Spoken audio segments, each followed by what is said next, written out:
Hello students, in our previous video we have discussed about integrated rate equation for rate constant of zero order reaction and its half-life. The equation is like this: K is equal to R naught minus R divided by T. Here R naught is the initial concentration of reactant at time T equal to 0, and R is the concentration of the same reactant at time T, okay, at time T is equal to T only. Next, half-life. What is half-life? Half-life of a reaction is nothing but time taken to reduce the initial concentration of reactant to half of the initial value. Okay, it's the time taken to reduce the concentration of reactant to half of its initial value. For example, if you have 5 molar concentration of reactant initially, if R naught is equal to 5 molar, if it reduces to 2.5 molar at 10th second or after 5th minute. So after 5 minutes, the concentration of reactant reduces from 5 to 2.5 molar. So here 5 minute is the half-life of this reaction. Understood? 5 minute is the half-life of the reaction. Next, in this equation, see, T half is equal to, have written R naught divided by 2K. Here 2K is constant, so that we can write T half is directly proportional to R naught. So as R naught increases, T half also increases. As R naught decreases, T half also decreases. So this is very important for your competitive exam as well as for your theory exam. Then hege heltire nodi illi. ಈಗ ನಾನೊಂದು reaction ತಗೊಳ್ತೇನೆ. So in that reaction, initial concentration is 1 molar. Okay? So 1 molar ಅಂತ ಇದೆ. ಅದರ T half life ಎಷ್ಟಿರ್ತದೆ ಅಂದ್ರೆ 1 minute ಅಂತ ಅಂದ್ಕೊಳ್ಳಿ. Understood?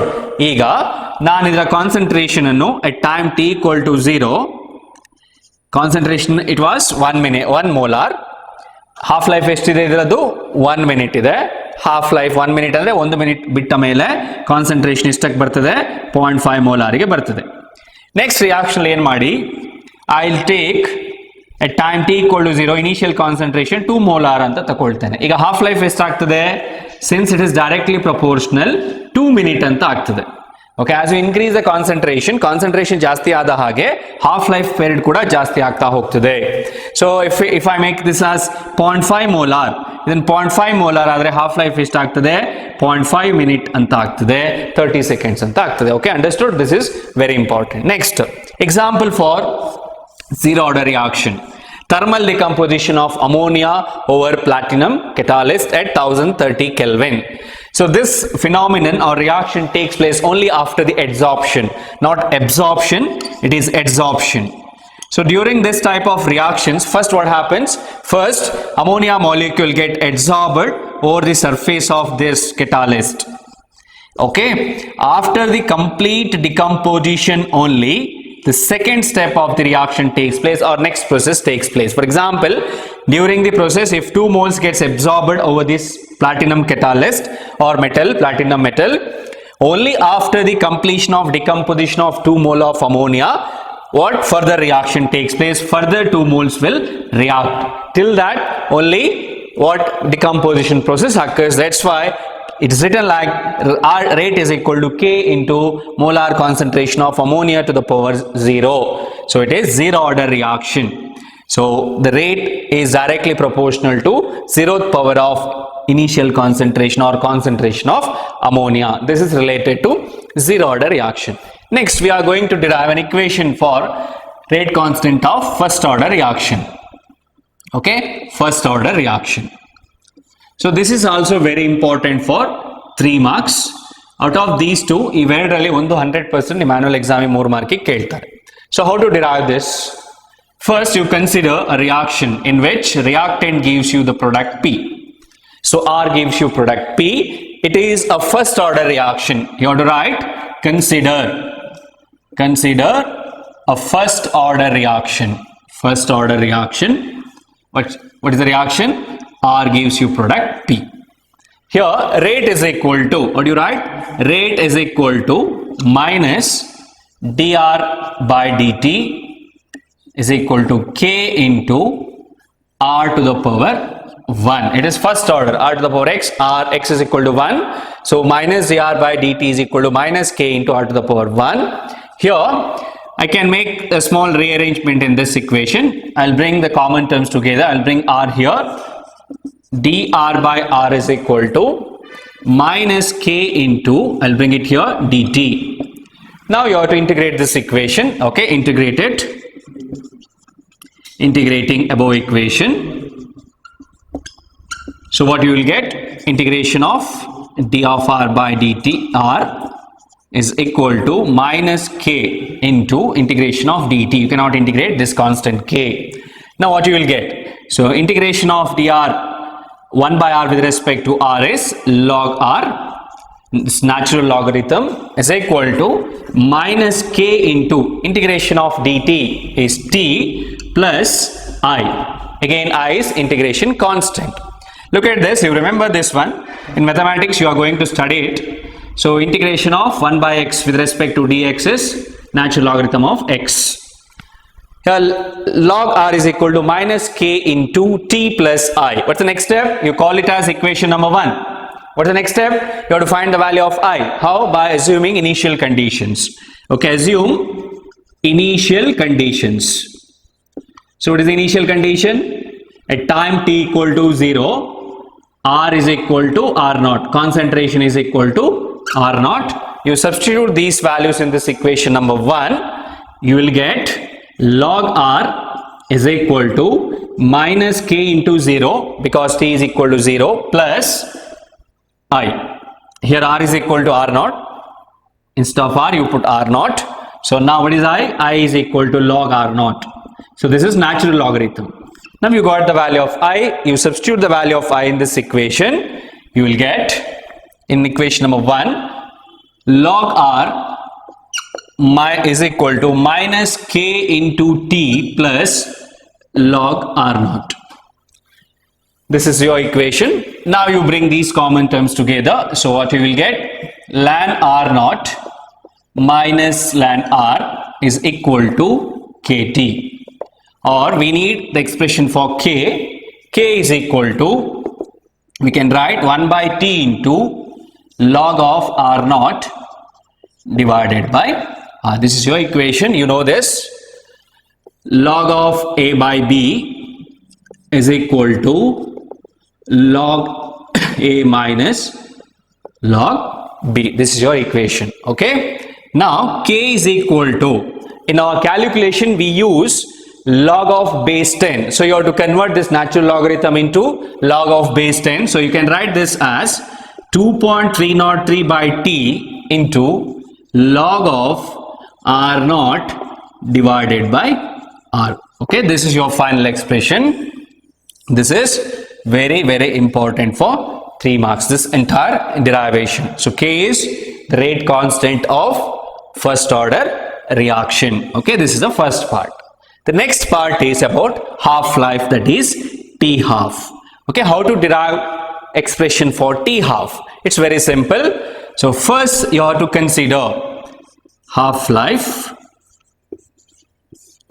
What we have to consider?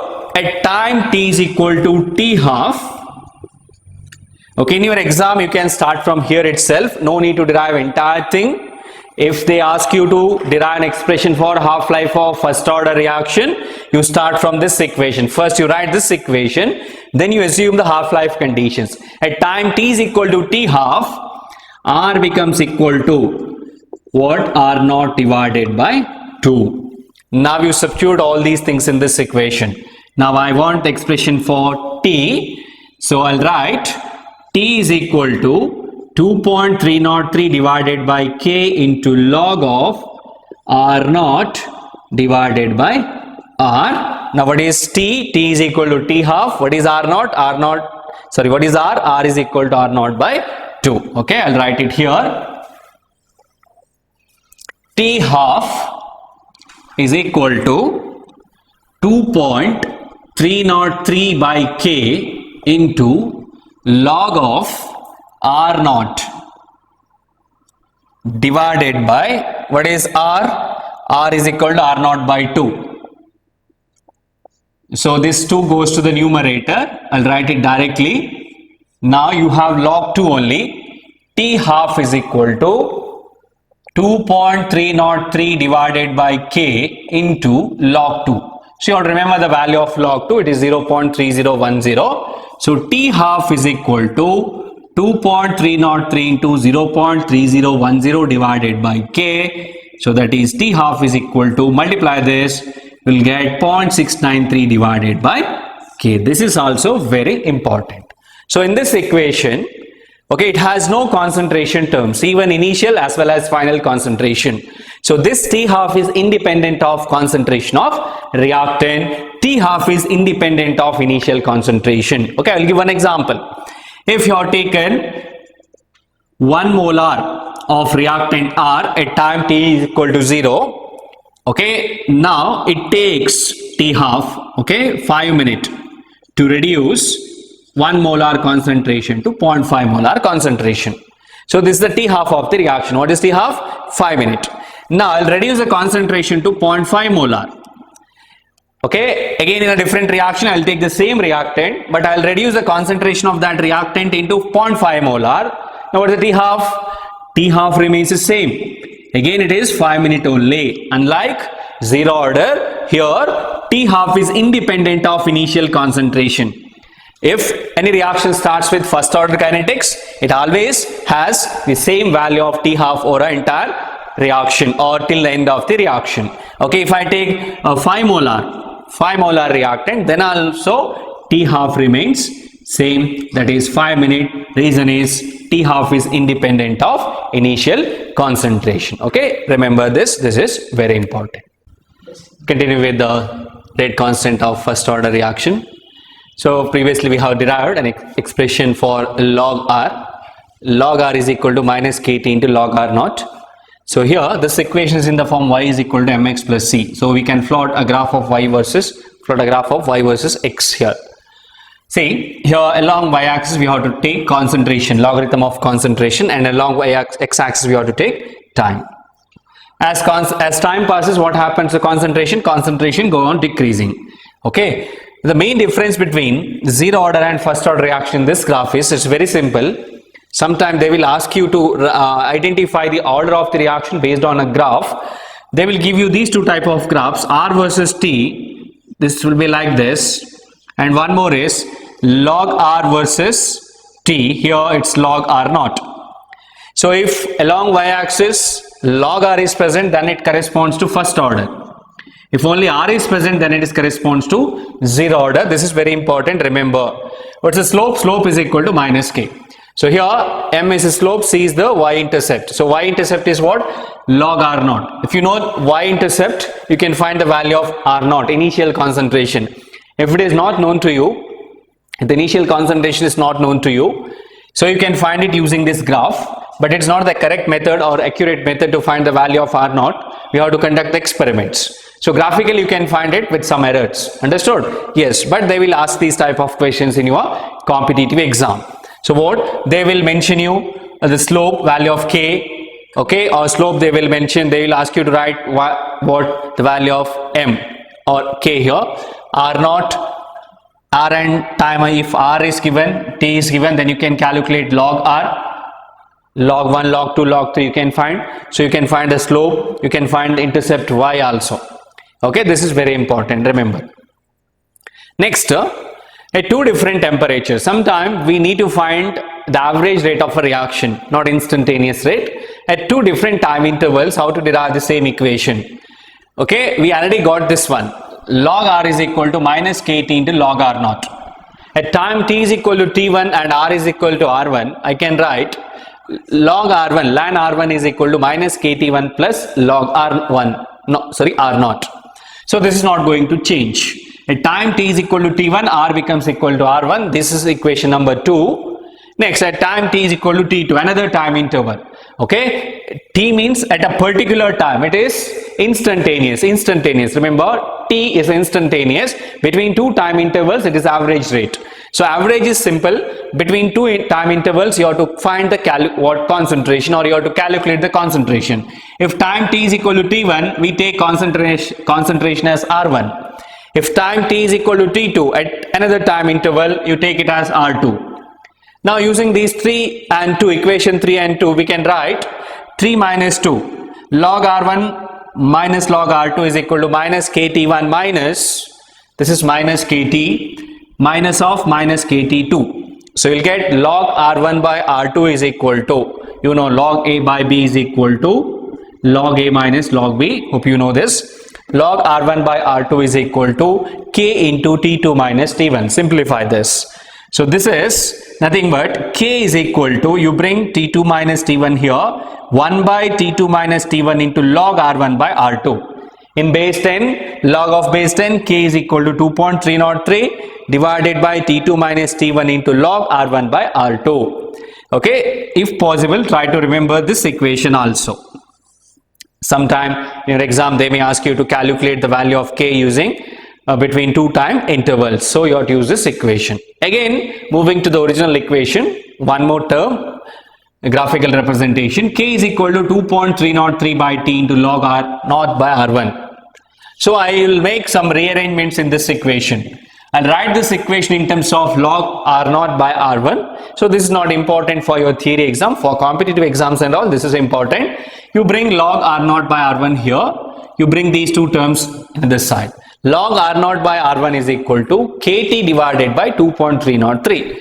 So again, this equation is in the form y is equal to mx plus c. So what is y? Along y-axis, we have to plot log R0 by R1. See, this t is a variable, k by 2.303 is a constant, plus nothing is there, I'll put 0 here. So intercept is 0, y-intercept is 0. So here graph starts like this.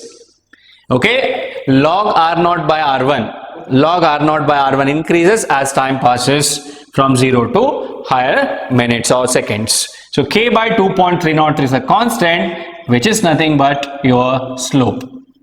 Okay, that is equal to m. So this is important. Remember, both the graphs are very important. Next, examples for first order reaction.